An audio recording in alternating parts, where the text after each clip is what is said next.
राधे राधे सभी को। स्वागत है आप सभी का आपके अपने लड्डू गोपाल चैनल में। आशा करती हूँ आप सब अच्छे होंगे और मैं भी अच्छी हूँ। तो फ्रेंड्स, आज की इस वीडियो में मैं लेकर आई हूँ कि पुत्रदा एकादशी पर हमें लड्डू गोपाल जी की सेवा कैसे करनी है। फ्रेंड्स, एकादशी तिथि श्री हरि विष्णु भगवान की प्रिय तिथि है। इस दिन एकादशी व्रत किया जाता है। एकादशी सब व्रतों में सबसे महत्वपूर्ण व्रत माना जाता है और पुत्रदा एकादशी श्री हरि विष्णु भगवान की प्रिय एकादशी है। इस दिन जैसे कि नाम से ही प्रकट हो रहा है कि पुत्र प्रदान करने वाली एकादशी। इस दिन भगवान श्री हरि विष्णु के बाल स्वरूप लड्डू गोपाल जी की सेवा की जाती है। तो चलिए आइए शुरू करते हैं। लड्डू गोपाल जी की सेवा कैसे करनी है हमें इस दिन। फ्रेंड्स, इस दिन एकादशी वाले दिन हमें लड्डू गोपाल जी को पंचामृत स्नान कराना चाहिए, या आप कच्चे दूध से स्नान करा सकते हैं, आप केसर से स्नान करा सकते हैं। तो यहाँ पर मैं उनको कच्चे दूध से स्नान करा रही हूँ। यहाँ पर मैंने उनकी ज्वेलरी, वस्त्र, आभूषण सब निकाल लिए हैं। तो पहले पात्र में हम स्वास्तिक बनाएंगे। हमें पात्र को खाली बिल्कुल भी नहीं छोड़ना है जब भी हम लड्डू गोपाल जी को स्नान कराएं। इसमें कुछ पुष्प डालेंगे। यहाँ पर मैंने पुष्प डाल दिए हैं। आपके पास तुलसी दल हो तो आप वो भी रख सकते हैं। और देखिए, मैंने उस लोटे में भी जल में गंगा जल और पुष्प मिला लिए हैं। अब हमारे आ गए हैं प्यारे से लड्डू गोपाल जी। सबसे पहले इनके चरण स्पर्श करेंगे, हाथ जोड़कर क्षमा प्रार्थना मांगेंगे कि हे प्रभु, कोई भी मुझसे भूल हो जाए तो मुझे क्षमा कर देना। फिर सबसे पहले जल से हम उनको स्नान कराएंगे। सबसे पहले चरणों में डालेंगे, फिर इनके हम शरीर पर डालेंगे। इसके बाद हम कच्चे दूध से स्नान कराएंगे। यहाँ पर मैंने शंख ले लिया है। हमें शंख से ही स्नान कराना है। शंख क्योंकि शुद्ध और शुभ माना जाता है। इस दिन लड्डू गोपाल जी को शंख में कच्चा दूध या सभी वस्तुएं मिलाकर, अगर आप पंचामृत स्नान करा रहे हैं, घी शहद डालकर भी आप इससे स्नान करा सकते हैं। तो फ्रेंड्स, अक्सर आगे रोज़ाना हम लड्डू गोपाल जी को सिंपल शुद्ध जल से भी स्नान करा सकते हैं, लेकिन कोई भी त्यौहार हो, एकादशी हो, तो हमें इस तरीके से स्नान कराना चाहिए उनका। और उनको स्नान कराते समय ओम नमो भगवते वासुदेवाय का जाप जरूर करें। हमारे लड्डू गोपाल जी का स्नान हो चुका है। अब उनके साफ वस्त्र टॉवल से उनको अच्छे से पोंछ लीजिए और उनको वस्त्र पहनाइए। यहाँ पर देखिए, मैं अब अपने लड्डू गोपाल जी को वस्त्र धारण करा रही हूँ। सुंदर से उनकी यहाँ पर पहले इत्र मालिश करें। हमारे लड्डू बाबू छोटे से बालक हैं और बालक के रूप में ही उनकी सेवा की जाती है।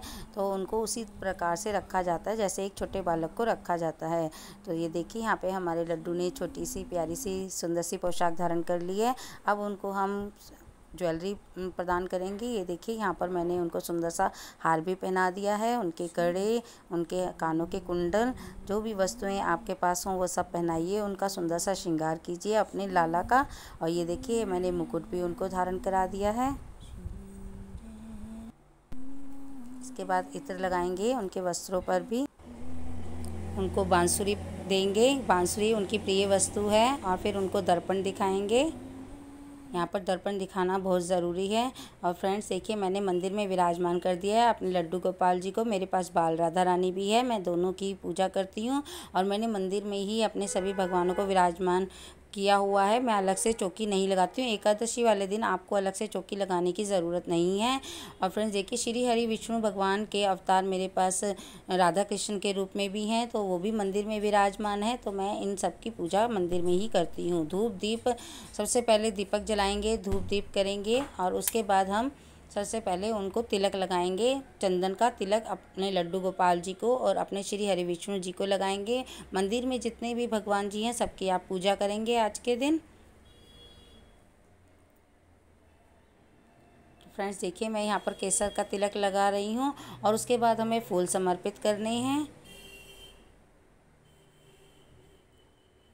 तो फ्रेंड्स, आज के दिन मेन पुत्रा एकादशी, जैसा कि नाम से स्पष्ट होता है, पुत्र प्रदान करने वाली एकादशी। तो फ्रेंड्स, लेकिन इसका मतलब ये नहीं है कि हमें सिर्फ पुत्र की इच्छा करते हुए ही इस व्रत को रखना है।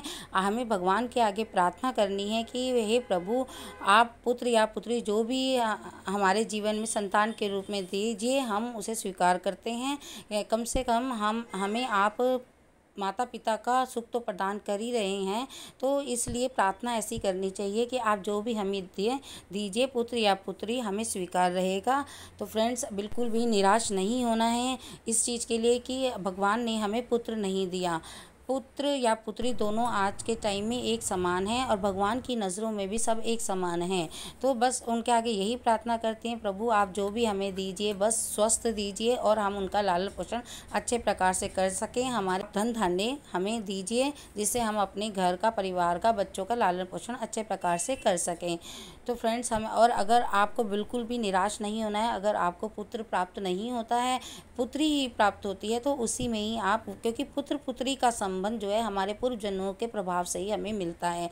और हमने अगर लड्डू गोपाल जी को पुत्र के रूप में मान लिया है तो फिर तो बात ही क्या है। आप, अगर आपके जीवन में पुत्र नहीं है तो आप लड्डू गोपाल जी को घर लाइए, उनकी सेवा कीजिए, पुत्र के रूप में उनको स्वीकार कीजिए और देखिए फिर आपका जीवन कैसे सुखमय हो जाता है। और पुत्र जो सांसारिक पुत्र हैं वो सिर्फ हमारे एक जन्म के हमारे साथी होते हैं, जबकि अगर हम पुत्र के रूप में अपने लड्डू गोपाल जी को, भगवान को ही मान लेते हैं तो वो जन्म जन्मांतर तक हमारा साथ देंगे और हमारे साथ रहेंगे और हमारे हर सुख दुख में हमारा साथ देंगे। वो हमारा साथ छोड़कर कभी नहीं जाएंगे। तो फ्रेंड्स आपको शायद ये बातें सब बेकार लग रही होंगी, शायद किसी को सुनने में कि पुत्र नहीं मिलता है, ऐसा कुछ है।